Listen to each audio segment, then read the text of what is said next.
It's game one of our series against the Northwest Arkansas Naturals, and we're joined by Nick Martinez, RoughRiders pitcher, although he's got more starts for the big league club this year than he does for the Riders. Just tell me about what the last couple of weeks have been like for you. I'm sure it has been an absolute whirlwind. Yeah, it's been hectic.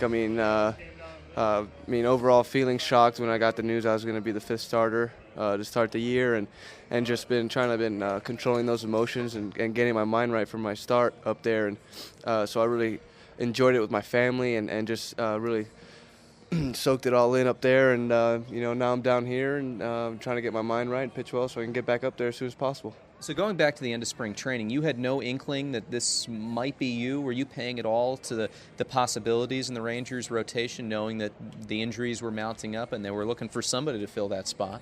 No, I had no idea in spring training I was going to be starting the year with the big club.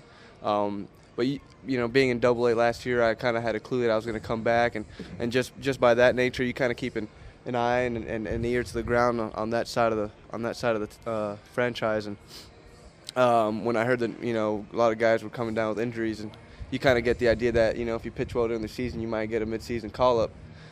So you kind of prepare yourself for that. But no, I had no idea I was going to be make the opening day team. So how did they tell you? Who was in the room? Who gave you the news that you were going to be penciled in for that fifth game? Mincy called me the day we were all leaving to Arlington and San Antonio for the exhibition games. Me and a couple buddies made that trip with the big club, so we didn't have to go to the field that day. And so I was actually picking up Alec Asher and Jimmy Reyes to go have some breakfast before we went to the complex. I get a phone call from Steve Mintz. And Mincy's yelling at me, telling me I'm supposed to be here and I have to get here as soon as possible. Mike Daly's looking for me, so I'm freaking out. And so I hurry to the ballpark, and it's them two telling me I should have been here. But me knowing that I didn't have to be there. They kind of took me into Wash's office, and our whole front office was there, including Danny Clark, Steve Mintz, and Mike Daly, AJ Preller, all the big league pitching coaches. JD was there, Thad was there, and it was when I walked in there, I thought something was up, and when they told me the news, I was shocked. I couldn't believe. They threw such a curveball at me. I didn't know what to feel or what I was going through at the time. It was all crazy. We're here with Nick Martinez, who made his major league debut on Saturday in Tampa Bay. You were given a lot more warning about your big league debut than most guys get. You think about it during the season, somebody says, hey, you're getting called up, you're going to be reporting to Arlington either today or tomorrow. You got, almost 2 weeks to prepare yourself mentally. Did you feel like that was a help or a hindrance? Were you chomping at the bit on April 1st, 2nd, 3rd? What was going through your mind in that interim? Well, once they broke the news to me, I was just worried about, well, maybe not worried, but just trying to control my nerves and my emotions.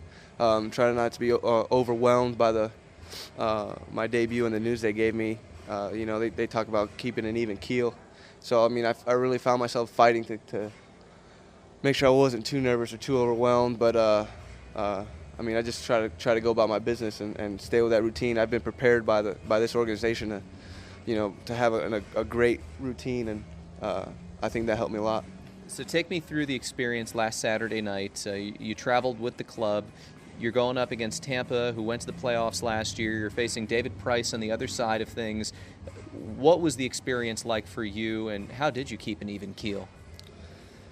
Well, the experience was unbelievable. It was really, really amazing, and it was a lot of fun. And I think I was more nervous days leading up to it, and every time I wasn't at the ballpark, I was nervous. But once I got to the ballpark, my nerves kind of calmed down, and I was really focusing on what I had to do, and facing David Price. That's something pretty cool. Something I'll remember for the rest of my life. And he's an amazing pitcher, and going toe to toe with him, that was a lot of fun. And just in terms of keeping my even keel, I really got to give it to the routine that I've kept, throughout the years. From day one, really, since I got drafted, I was told that right when I got drafted, once I reported to rookie ball, they really pounded in our heads that we needed to establish a routine. So that was the biggest goal for me that year, was to establish a routine and make sure I get into a routine. So, once I was out there, I just fell back onto my routine. knowing that it was going to be a short-term situation, I'm sure they explained some of that to you, and you could tell based on the number of pitchers that were on the DL and pitchers they were hoping to come back into the rotation. You likely knew that you were headed back down to either AA or AAA right after that start. Did that help take some of the pressure off of you, saying, okay, it's not like I need to throw a perfect game here in order to keep my spot? Did that help at all? Well, I mean, yeah, given the circumstances, I knew that I may have known or didn't know. You don't really know what can happen, and I just went out there. I kind of knew, had an idea. Maybe I wasn't going to stay up there, or I was only going to be there for one start and go back down to Frisco. So that helped a little bit. But just out of competitive nature, you always have that in the back of your mind that if you pitch well, you're going to stay out here. And that's I pitched with no pressure, but I also pitched with maybe that little chip on my shoulder. Maybe if I throw well, I'll be able to stay up here. And I bet you had more friends and family at that game than maybe any baseball game you've ever played. How many folks did you have? Because obviously not that far a trip from Miami, where you're from, and Tampa Bay on the other side of the state. Oh, I had a lot of people. A ton of people were there. I mean, I'd say maybe 50-plus people were at the game, and they were sitting right behind the dugout too. So every time I did something or ran out, they were all cheering. I can hear them. I think they were louder than the fans there. They did an amazing job backing me up out there, and it was really awesome to see all those guys out there and my whole family and friends. And I had some college buddies fly down also. What's been the reaction from your teammates and some of your good friends that you've come up through the system with going into that start and since that start? Oh, they've been nothing but supportive of me, and the guys that are here on this team I've played with since I got drafted, and so we're very close, and it's almost like we're competitive with each other. But if one of us makes it, we all make it, and I know that if we all keep working hard, I'm sure we'll all be there, in the big leagues one day. Finally, we're on the bus yesterday. Fox Sports Southwest comes on with an episode about the Rangers minor leaguers. You see yourself up there. You see yourself getting interviewed. I'm sure the guys had a good time with calling you big time and all that. Yeah, they're giving me some. They're pulling my leg there for a little bit. Well, Nick, congratulations on getting the call up to the big leagues, performing so well up there. And while we love having you in Frisco, we also hope to see you back up in Arlington as soon as possible. All right, thank you. That's Nick Martinez. We're back right after this on the Frisco RoughRiders Baseball Network.